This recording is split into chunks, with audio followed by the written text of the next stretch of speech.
Okay, test 6, Spanish 2. It's a very short test. There's only 47 questions. Section 1 is verb conjugations. So you get a subject pronoun, then you get a verb. Like I said, it's imperfect tense. So I'm going to have regular verbs on there. And then you're going to have ver, ir, and ser. Those are the 3 irregulars in the imperfect tense. So I don't think I need to do an example. Make sure that you know the endings. That's all. And then part 2 is 17 through 30.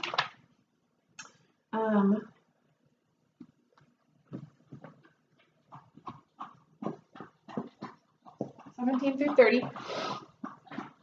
And this says, write I in the blank if the underlined verb would be imperfect in Spanish, and P if it would be preterite in Spanish. So these sentences are actually in English. I've underlined a verb, and you have to decide if it should be preterite or imperfect in Spanish. Just as a reminder, on page 183, in your textbook, they give a really good review on when to use preterite and imperfect.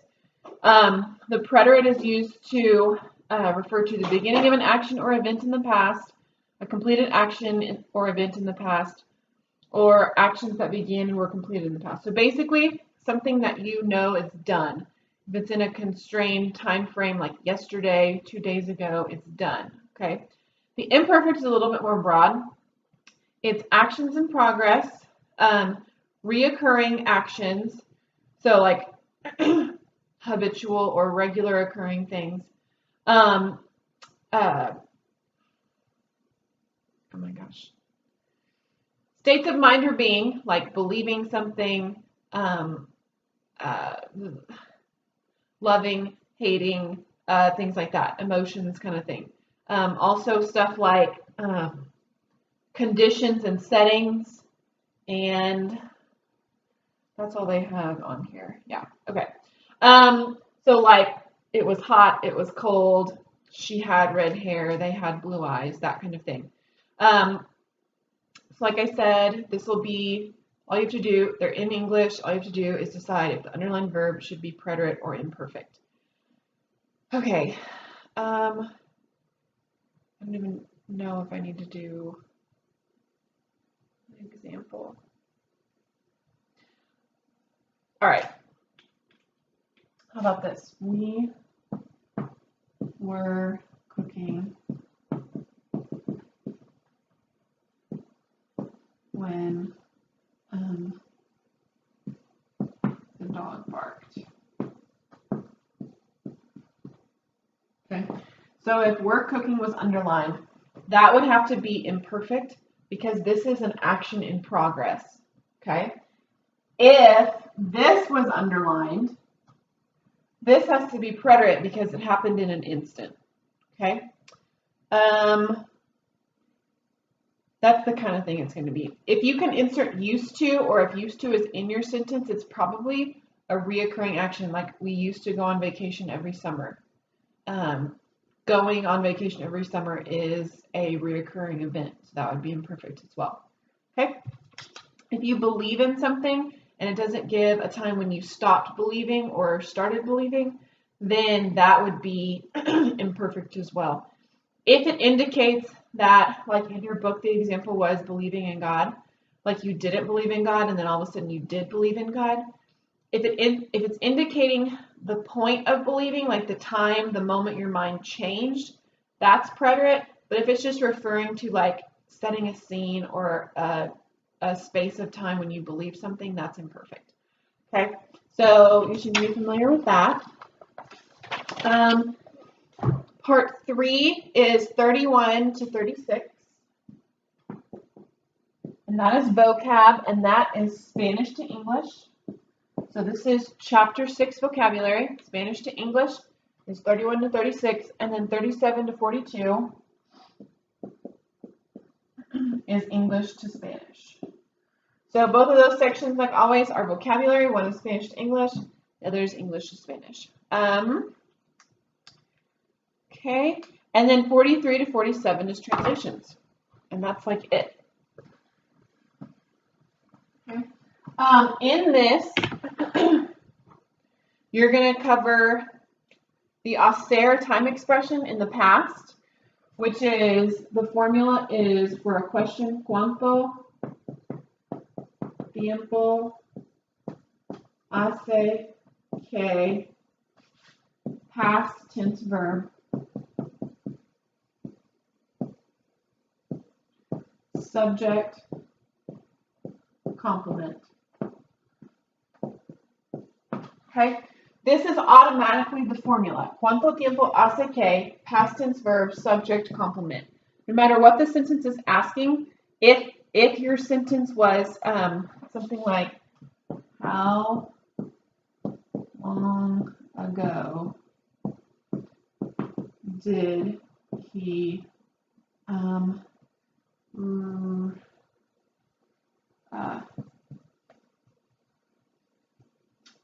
oh my goodness, cook the food.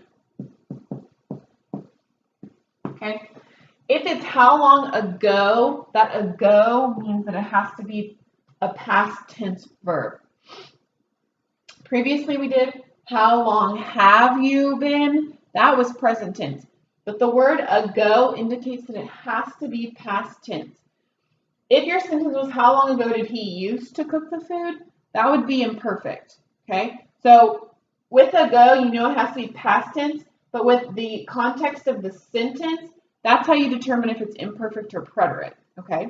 So this is a preterite act, like a preterite situation, because the act is completed. He cooked the food. It does not imply that he continually did it, that he was cooking it. Okay? So this is a preterite situation. So we're going to use the preterite. It's a question, how long ago? So we start off automatically knowing that we have to use this formula. So this is going to be ¿cuánto tiempo hace que, cook is cocinar, so cocinó él la comida. Okay? Remember that this does not translate literally, so you have to look for the parts of the sentence. How long ago is this right here? ¿Cuánto tiempo hace que? The verb is cook, so it goes here. He is the subject, it goes here, and then this is the complement. Complement just means like the rest of the information in the sentence. Okay? So if you're going to answer that question, then your formula to indicate how long ago you did something or somebody did something, you would say hace tiempo que, past tense verb, complement. Subject can go in there too. Okay? So this is the formula. Has to be the formula. So it's always going to start with hace, then you put in your time period, and you que, subject, past tense verb. Once again, you have to decide, is it going to be preterite or imperfect, and then the rest of your sentence, whatever that looks like. So if you want to say something like, he cooked the food 2 hours ago. Okay.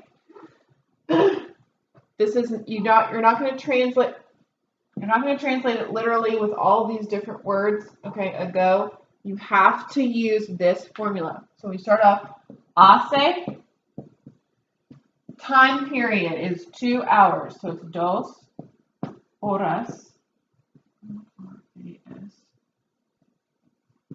Que, past tense verb. This is still in the preterite. Cocinó la comida. If you want to include your subjects, you can include it right there. Okay?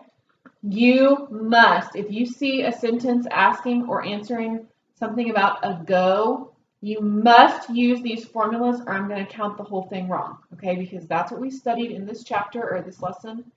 And so you've got to prove to me that you know what the book is teaching you. Okay?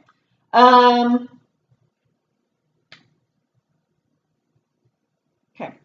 And then the rest is just really in preterite and imperfect stuff, sentences. Okay. You might have something like, they were cooking when she called. Okay. They were cooking when she called. Were cooking has to be imperfect because it was an action in progress in the past. Called is a moment in time, so that's preterite. So this becomes ellos or ellas. This doesn't give a gender, so it's open-ended. Cocinaban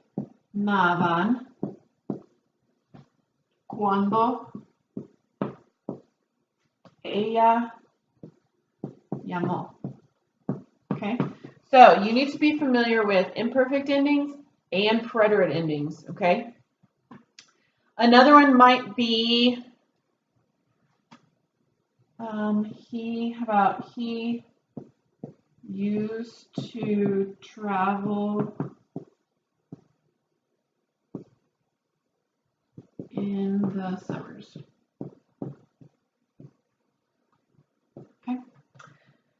So this right here gets pretty tricky because there's technically like a literal translation for used to, and it's solia. But when you see this, what it's indicating is that the subject or that the action is in the imperfect. Okay. So do not translate used to. Used to, even though it does have a literal translation you can use at some times, do not use solia or translate used to on this exam, because the very definition of the imperfect means used to. Okay? So again, do not translate used to. This right here should be considered as one thing. Okay? So if you have a question that is used to on your exam, you're going to translate all of it as one thing. So this is going to look something like travel is viajar. Okay? So that becomes él viajaba en los veranos. Okay? That's it. This right here means all of that. The imperfect conjugation, the imperfect tense, indicates used to. So do not translate this literally. This is a unit and it gets translated into the imperfect tense. Okay? All right. If you, let's see, I think your book mentions this at one point. Cuando era niño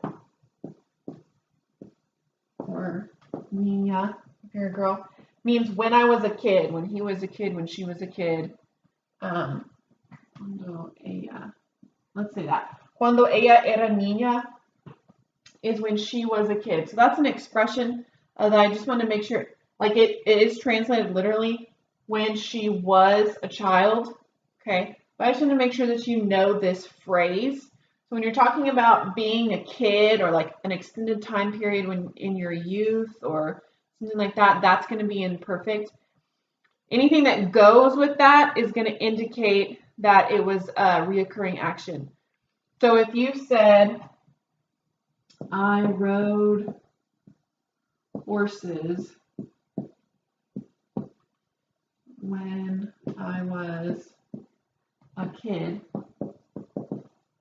you would say, yo montaba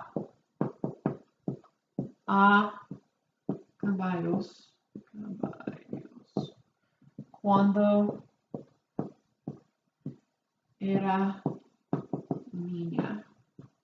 Okay, I rode horses when I was a kid. There's used to. This indicates used to, like it was a reoccurring action, even though used to isn't actually in the sentence. So you could logically put that in there. I used to ride horses when I was a kid, and it doesn't change the meaning of the sentence. So that means that this has to be in the imperfect. And then when you're talking, like I said, talking about a long space of time, cuando era niña, that is imperfect as well.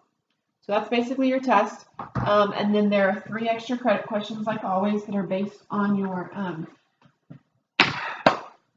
culture readings from chapter 6. Let's see. You need to know to eat. You need to know the word minutes. You need to know to wash. You need to know dishes. To call. You need to know to drink. To have. Big. Soda. And dog. Okay. You should know all of those words, but I like to review just to make sure. So these are the words that you'll need for your translation section. And then that's it. So 47 questions. All right. Let me know if you have any questions, and I will do my best to answer them. Good luck.